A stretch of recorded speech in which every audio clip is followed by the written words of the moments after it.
حضرت علامہ محمد اقبال رحمۃ اللہ علیہ ارشاد فرماتے ہیں، مومن ریشم کی طرح نرم اور فولاد کی طرح سخت ہوتا ہے۔ کام میری نگاہوں میں ایسا ہی مقدس ہے جیسے عبادت۔ زندگی کا راز یہی ہے کہ جہاں رہو، جس حال میں رہو، خوش رہو، مطمئن رہو۔ جو مسائل انسان نہ حل کر سکے، قدرت انہیں حل کرتی ہے۔ انسان کو ہمیشہ یہ یاد رکھنا چاہیے کہ نیک عمل کبھی ضائع نہیں ہوتا۔ اگر آدمی بننا چاہتے ہو تو بنی آدم کا احترام کرو۔ مسلمان کے لیے جائے پناہ صرف قرآن پاک ہے۔ قرآن پاک کو صرف پڑھا نہ کرو، سمجھا بھی کرو۔ وہ گھر 1000 صد تحسین کے قابل ہے جس میں روزانہ صبح کے وقت قرآن پاک کی تلاوت ہوتی ہے۔ دوسروں کے سہارے زندگی بسر کرنا قرآن کی روح سے کافری ہے۔ آج کا انسان اپنی روزی کی فکر میں رزق تلاش کر رہا ہے، اپنے رازق کو بھول بیٹھا ہے جو اسے رزق دیتا ہے۔ عشق رسول دین بھی ہے اور دنیا بھی۔ اس کے بغیر انسان نہ دین کا رہتا ہے نہ دنیا کا۔ وہ بندہ کبھی ذلیل نہیں ہو سکتا جس میں یہ ایک خوبی ہو کہ وہ عشق رسول ہو۔ جو شخص اپنی عظمت کے گیت گائے وہ کبھی عظیم نہیں بن سکتا۔ زندگی موت کی ابتدا ہے اور موت زندگی کا آغاز ہے۔ انسان اپنی حسرتوں کی خاطر اپنے رب کے سامنے سجدوں میں گرتا ہے۔ اگر وہ اسے عشق خدا میں گرے تو کوئی حسرت باقی نہ رہے۔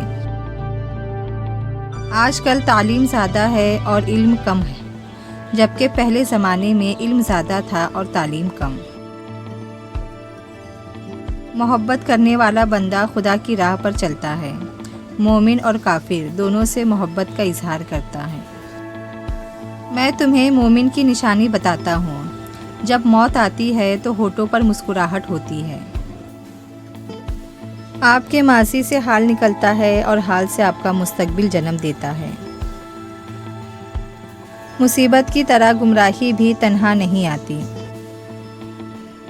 انسان کے روح کی اصل کیفیت غم ہے، خوشی تو ایک عارضی شے ہے۔ لوگوں پر ایک زمانہ ایسا آئے گا، روپے کے بغیر کوئی چیز کام نہ دے گی۔ ہم لوگ نیک بننا نہیں، صرف نیک دکھنا اور کہلانا چاہتے ہیں، اور یہ منافقت کا سب سے اعلیٰ درجہ ہے۔ جن گھروں کے فیصلے عورتیں کرے، بربادی ان کا مقدر ہوتا ہے۔ صبح کی نیند انسان کے ارادوں کو کمزور کرتی ہے۔ منزلوں کو حاصل کرنے والے کبھی دیر تک سویا نہیں کرتے۔ غریبوں کی ہائے اور فارغ لوگوں کی رائے کبھی نہیں لینی چاہیے۔ درخت سے گرنے والا کوئی پتا بھی ایسا نہیں جس کا علم اللہ کو نہ ہو۔ جو شخص نیک سلوک کرنے سے درست نہ ہو، بد سلوکی سے درست ہو جاتا ہے۔ کہاوتیں اور مثالیں عقل مندوں اور عبرت حاصل کرنے والوں کے لیے ہے، نادانوں کو ان سے کوئی فائدہ حاصل نہیں ہوتا۔ جہاں آپ کی عزت نہ ہو وہاں مت جاؤ، چاہے وہاں کھانا آپ کو سونے کی پلیٹ اور چاندی کے چمچ میں ہی کیوں نہ دیا جائے۔ صرف 2 لوگ مقدر بدلنے والے ہوتے ہیں، ایک وہ جنہیں وفادار دوست ملتا ہے اور دوسرا جن کے ساتھ ماں کی دعائیں ہوتی ہے۔ مشکلات ہمیشہ بہترین لوگوں کے حصے میں آتی ہے، کیونکہ وہ اس کا بہتر طریقے سے انجام دینے کی صلاحیت رکھتے ہیں۔ جہاں عزت، سچائی اور خلوص نظر آئے وہاں دوستی کا ہاتھ بڑھاؤ، ورنہ تمہاری تنہائی تمہاری بہترین دوست ہے۔